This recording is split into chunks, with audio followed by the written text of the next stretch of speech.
સરસ મજાની પૂરી હશે, ફરસાણ જુદા જુદા હશે, શ્રીખંડ હશે, દૂધ પાક હશે, બધું ઘણું બધું હશે. બધું ચપાચપ ખાઈશ અને મોજ કરીશ. તને કી શરમ આવે છે?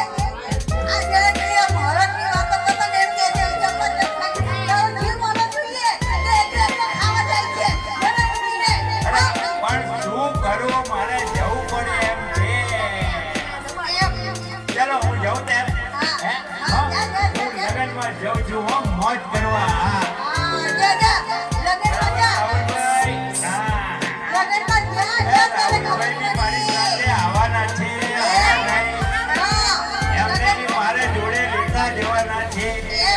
લગનમાં પૂછા બધું છે ને કામ ભેગું થયું છે તને ખબર છે ને લગનમાં જાય છે.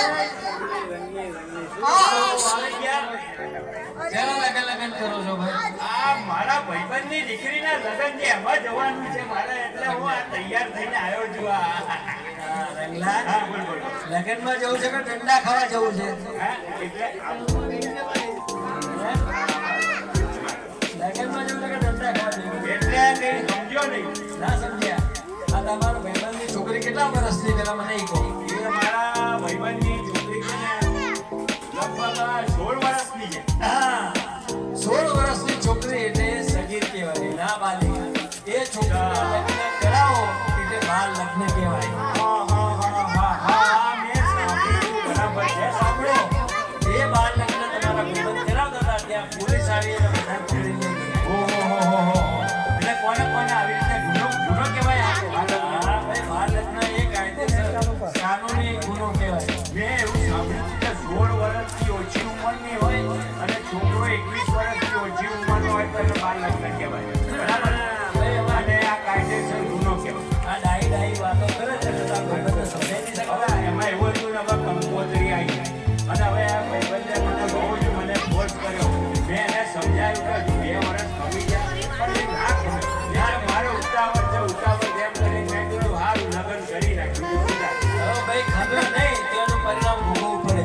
હંમેશા છોકરીની ઉંમર 18 વર્ષ પૂરી હોવી જોઈએ અને છોકરાની 21 વર્ષ પૂરી.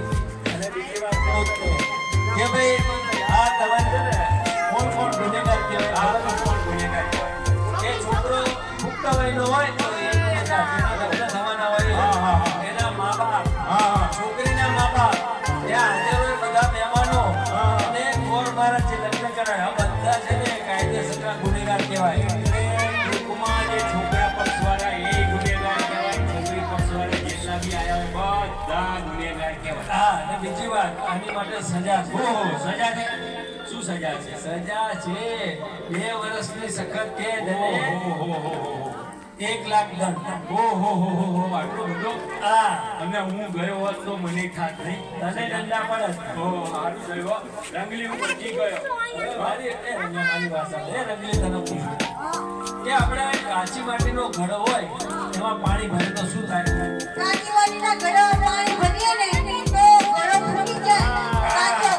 હવે સાંભળ, હું એક વાત સમજાવું કે છોકરી છે ને એની ઉંમર પુખ્ત વયની ના થઈ હોય તો એ જ્યારે મા બનવાની હોય ને એનો આવનાર બાળક એ અપંગ જન્મે, મંદબુદ્ધિનું જન્મે, ઘણી વાર એવું થાય કે મૃત્યુ પામે અને છોકરી પણ મૃત્યુ પામે. હા, એટલે ઓછી ઉંમરની હોય ને એટલે મને ખબર. હા, એટલે એને પુખ્ત વયની થાય પછી પરણાવવાની જેથી કરીને આવા કોઈ પરિણામ ના આવે.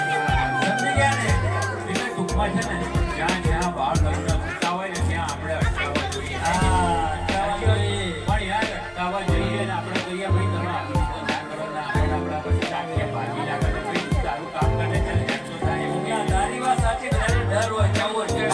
પણ આ સમાજ સુરક્ષાની ઓફિસ છે ને ત્યાં તમે સાહેબને મળો ને એને કહો ને એટલે તમારું નામ છે ને ગુપ્ત રાખે, કોઈને ના જણાવે. એટલે જ્યાં જ્યાં બાળ લગ્ન થતા હોય ત્યાં ત્યાં આપણે જવાનું કે ભાઈ આ જગ્યાએ